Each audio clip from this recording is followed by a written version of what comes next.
ગુજરાત રાજ્યમાં વાતાવરણમાં પલટાને કારણે ફરી એકવાર કમોસમી વરસાદનું સંકટ ઘેરાયું। ખેડૂતોની ચિંતામાં ધરખમ વધારો થયો। હવામાન વિભાગ દ્વારા જાહેર કરવામાં આવેલા તાજેતરના અહેવાલ મુજબ ગુજરાતના વિવિધ ભાગોમાં આગામી 24 કલાક દરમિયાન કમોસમી વરસાદ પડવાની પ્રબળ શક્યતા છે। ખાસ કરીને ઉત્તર ગુજરાત, સૌરાષ્ટ્ર અને કચ્છના 18 જેટલા જિલ્લાઓમાં આકાશ વાદળછાયું રહેશે અને ગાજવીજ સાથે હળવોથી મધ્યમ વરસાદ પડી શકે છે।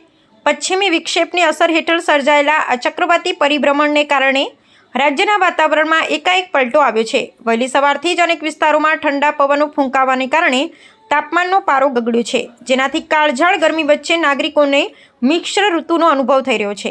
આ પ્રતિકૂળ હવામાનની સ્થિતિનું વિશ્લેષણ કરતા કૃષિ નિષ્ણાંતોએ જણાવ્યું છે કે તૈયાર થયેલા ઉનાળુ પાક માટે આ માવઠું અત્યંત નુકસાનકારક સાબિત થઈ શકે છે।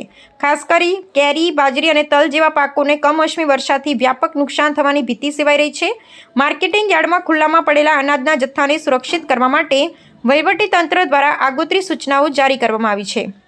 હવામાનમાં આવેલા આ આકસ્મિક ફેરફારથી માત્ર ખેતી જ નહીં પરંતુ પશુપાલન અને જનજીવન પર પણ વિપરીત અસર પડવાની સંભાવના છે, જે આર્થિક રીતે માઠી અસર પહોંચાડી શકે છે। से 12 तारीख तक मौसम आमतौर पर शुष्क रहेगा और 7 तारीख को आइसोलेटेड प्लेसेस में इक्का दुक्का स्थानों में हल्का से मध्यम बरसात का संभावना रहेगा।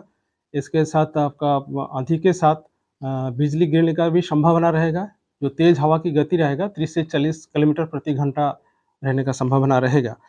और जो तटीय क्षेत्र है इसमें उत्तर गुजरात की जो off and along Gujarat coast है, इसमें विंड्स का जो डायरेक्शन रहेगा, जो पवन का दिशा रहेगा, पश्चिम दिशा से 25 से 30 नॉट और गस्टिंग जो तेज गति का स्पीड रहेगा 35 नॉट्स।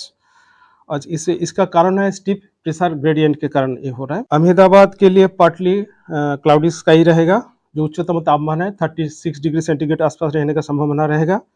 और जो उच्चतम तापमान है हमारा जो गुजरात और जो हमारे इंडियन टेरिटरी दीव दमन दादरा नगर हवेली के लिए अगले 6 से 8 अप्रैल तक कोई बड़ा बदलाव नहीं रहेगा, लेकिन उसके आगे 2 से 4 degree centigrade temperature gradual rise रहेगा।